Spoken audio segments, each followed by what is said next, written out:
여러분 반갑습니다. 신약 성경 가운데서 그 시작인 마태복음에서 요한복음까지를 복음서라고 하지요. 그리고 이 복음서가 4권이기 때문에 사복음서라고 부르기도 합니다.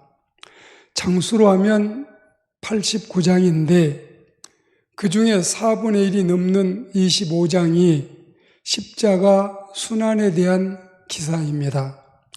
즉 마태복음의 7장, 그리고 마가복음의 5장, 또 누가복음과 요한복음의 5장, 9장 이렇게 합치면 그 예수님의 생애 가운데 십자가 사건의 기사가 이렇게 성경에서 중요하게 비중 있게 소개되고 있습니다.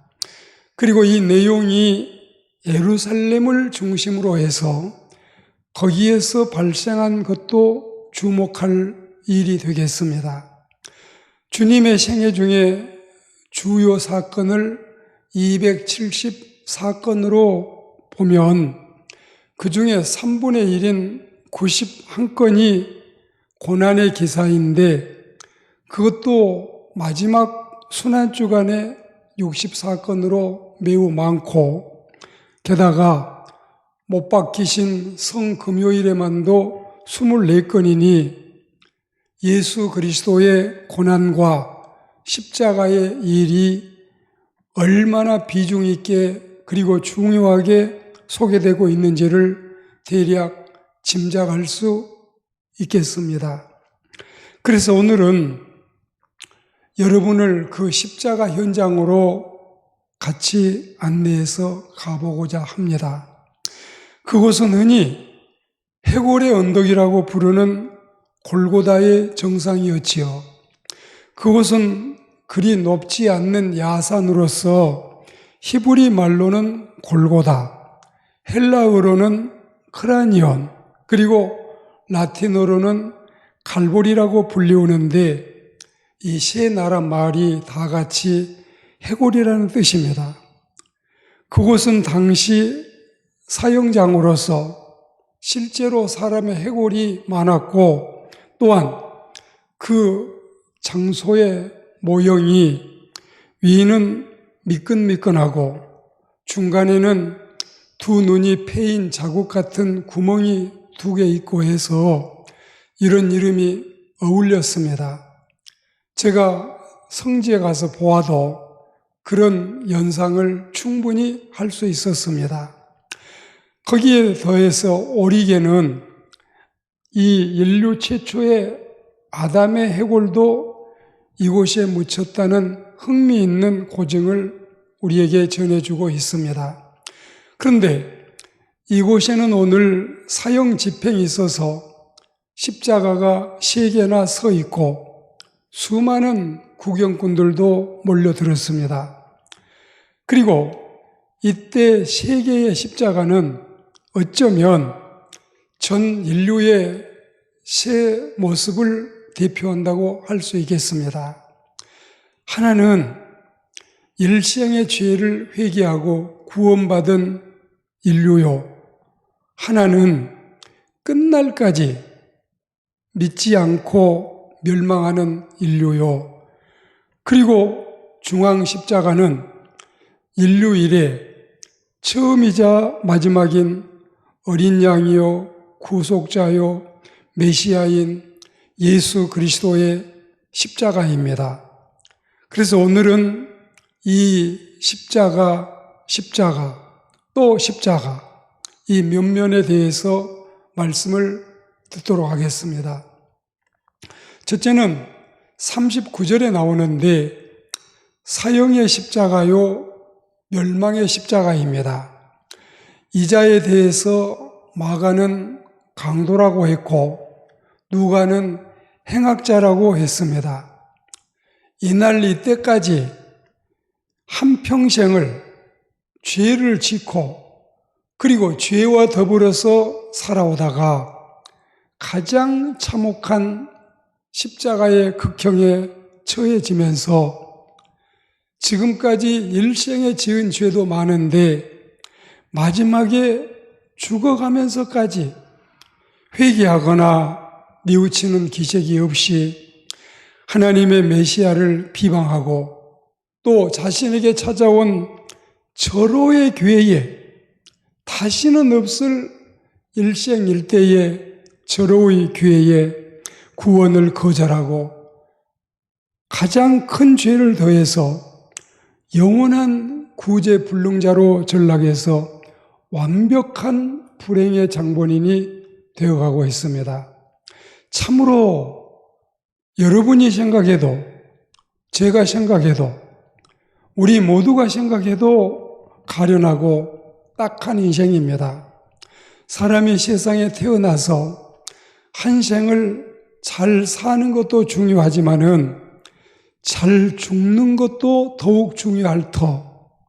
이 못난 사람은 어쩌면 이렇게 한많은 생을 가치없이 마치려고 할까요? 사람이 처음에 자라기보다는 나중 자라는 것이 더 가치가 있고 사람이 잘 사는 것도 잘 죽기 위해서라는 말도 있는데 어떤 사람들은 이 강도 그리고 이 행악자처럼 세상에서 방황할 때는 정말 흉악한 인생으로 살아오기도 했지요. 그런데 이들도 천방지축 날뛰다가도 경찰이나 형사에게 붙잡혀 감옥에 갇히기도 하고 양손에 포승줄을 묶어두면 대부분은 반성하고 회개한다고 하는데 그러나 오늘 이 사람, 오늘 이 강도, 오늘 이 행악자는 다르네요. 그는 가련하게도 끝까지 구원을 거절하고 행복을 싫어하고 자신에게 돌아온 절호의 기회에 사죄와 용서를 뿌리치는 겁니다. 이 자는 죽는 날까지 주 예수를 거절하고 지옥을 향해 치닫는 불신앙의 인류 대표입니다. 우리는 절대로 이 말씀을 듣는 여러분들은 절대로 이런 사람은 되지 말아야 되겠습니다. 그리고 두 번째는 42절에 나타나는데 구원의 십자가요 영생의 십자가입니다. 앞서 소개한 한 편의 사용수와 또 이 우편의 사용수는 어쩌면 같은 사건에 연루된 공범이었을지 모르겠습니다. 그런데 하나는 예수님을 향해 고함을 치고 예수님을 모욕하고 예수님을 저주하고 예수님을 집행하는 그들과 한 편을 먹고 어리석게 주님을 비방했지만 근데 이 사람은 이 비방자 같이 십자가에 달려있는 그 비방자를 엄히 꾸짖으면서 이 사람아 하나님이 두렵지도 않느냐? 우리가 같은 죄수 취급을 받고 같은 사형수로 집행되기로서니 정말 하나님이 두렵지도 않더란 말이냐? 죄인된 우리야 사형당하는 것이 마땅하겠거늘 그러나 이분이 하시는 일은 옳지 않는 일이 없단 말이요. 이러면서 호되게 그를 꾸중하는데 이를 보아 짐작해 보아도 두 사람은 동일 범죄에 연루된 공범이었을 거라는 합리적인 추측을 하게 됩니다. 이처럼 같은 죄인이라도 하나는 죽음으로 치닫는 반면에 복스러운 이 형제는 영생의 주인공이 되고 있습니다. 예수시여 당신의 나라에 임하실 때 날 기억하소서. 고재봉이나 박초롱이나 김대도나 지존파들도 이 사람을 닮았다고 봅니다. 그들이 역시 이 사람처럼 은혜롭게 주님을 영접하고 세상을 떠나갔거든요. 지은 죄야 큰 죄들이지만 그래도 불행 중에 다행으로 얼마나 은혜롭게 구원받고 세상을 떠나간 복 있는 형제들입니까? 전승에는 성모 마리아가 헤롯의 박해를 피해서 아기 예수를 안고 이집트로 도피하던 때가 있었지요. 그때 강도떼를 만났는데 이 우편 강도가 낀 일당이었는데 이때도 이 강도가 동료 악당들의 손아귀에서 아기 예수의 가족을 구출해냈다는 전승의 기록이 있습니다. 하여튼 이 사람은 강도요, 흉악범이긴 했어도 회개해서 일순간에 의인이 되었고 예수님의 가족이 되었고 구원받게 된 최대의 행운아가 된 것입니다. 그는 비록 육신은 지은 죄가 있기 때문에 매달려서 죽게 된 사형수이지만 그의 영혼은 거듭 태어난 새 사람이 되었습니다. 이제는 죄인이 아니라 의인이요, 강도가 아니라 천국 시민이 된 것입니다. 그의 영혼에 따사로운 햇살이 힘차게 내리 비춰왔습니다. 그의 영이 움직이기 시작했습니다. 구원받을 신앙이 그에게서 고백되어지고 있습니다. 가장 적절한 장소에서 가장 적합한 구주이신 예수 그리스도에게 가장 아슬한 죽음 직전에 가장 타당하고 적절한 탄원을 인생 최대 관심사요, 인생의 궁극적인 관심사라고 할 수 있는 구원 문제, 그리고 영생 문제를 가지고 와서 시의적절하게 예수님께 요청하고 있습니다. 자, 이 형제를 보면 믿음이 특징이 있어요. 첫째는 하나님을 두려워하는 믿음이 그에게 있지요. 두 번째는 자신의 지은 죄를 고백하는 회개가 있습니다. 세 번째로 예수 그리스도께서 자신을 구해낼 구주이심을 알아보고 믿습니다. 네 번째로 이 세상 너머 내세가 있음을 믿고 소망하는 모습이 그에게서 포착됩니다.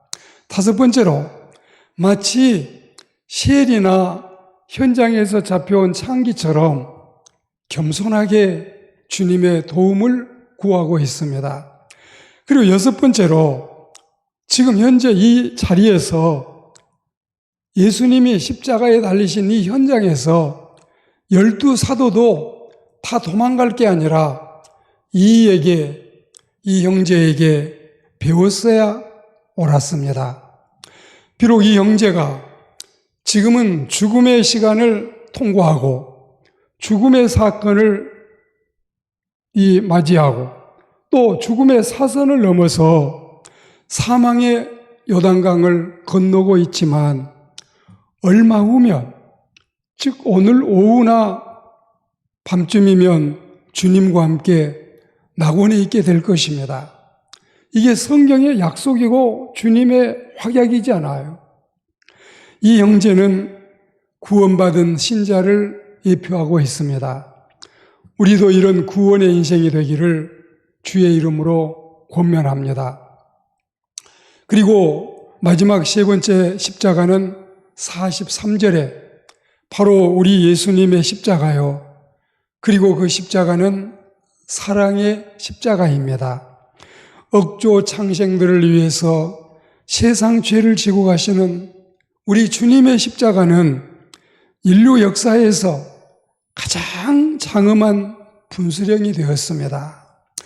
주님의 고난은 탄생에 이어서 고난의 삶을 사셨고 오늘 순환의 절정에 이르러서 인류를 구하기 위해서 하나님의 어린 양으로서 고난의 길인 비아 돌로로사를 걸어서 오늘 해골언덕 중앙 십자가에 높이 높이 주님이 달리신 것입니다. 주님의 십자가는 이제 인류의 참 소망과 구원이 되었습니다. 예루살렘의 부인들은 양편 길가에 길게 늘어서서 구슬피 울음의 전송을 하였습니다. 어떤 젊은이는 시골서 올라왔나 보던데 지쳐있는 예수님을 대신해서 한동안 십자가를 대신 옮겨주기도 했었습니다. 어떻든 주님의 모습은 불의 제사에 사용할 나무찜을 쥐고 창세기 22장 6절에서 모리아 산으로 올라가던 이삭의 모습을 방불케 하고 있습니다. 우리가 지금 사망의 길을 버리고 구원으로 가게 된 것도 주님의 희생과 십자가의 사랑이 있었기 때문에 우리는 이 은총을 누리게 된 것입니다. 그리고 우리는 이 은혜를 잠시라도 잊지 말아야 되겠습니다. 오늘 말씀을 맺겠습니다. 오늘 우리는 골고다 해골 언덕에 높이 세워진 세 개의 십자가에 대해서 면면을 살펴보고 말씀을 들었습니다. 멸망으로 내리치닫는 사형수가 아닌 구원받은 강도를 귀감으로 여겨 영생의 사람이 되어 메시아요 구주이신 예수님을 영접하고 그 예수님을 산지사방에 천하에 널리 전파하고 알리는 하나님의 증인들, 또한 주님의 복음을 전하는 전도자들이 되어야 되겠습니다. 십자가는 이제 사형의 표지나 죽음의 아이콘이 아니라 보물의 목걸이나 귀금속 배지가 되었고, 세상의 여러 나라들은 그 나라를 상징하는 깃발인 국기에 적어도 십자형, X자형, T자형 이런 식으로 십자가를 새긴 나라가 20개국이 넘습니다. 주님의 십자가를 내 가슴에 품고 내 몫에 태인 십자가도 은혜롭게 감당하면서 십자가를 통해 구원받았으니 하늘나라, 행복구, 영생동, 불로wan 7통, 생명수 강가, 십자가 문패집에서 주님과 함께 영원히 살 날을 기대하고 소망하는 하나님의 백성들이 다 되시기를 주의 이름으로 축복합니다.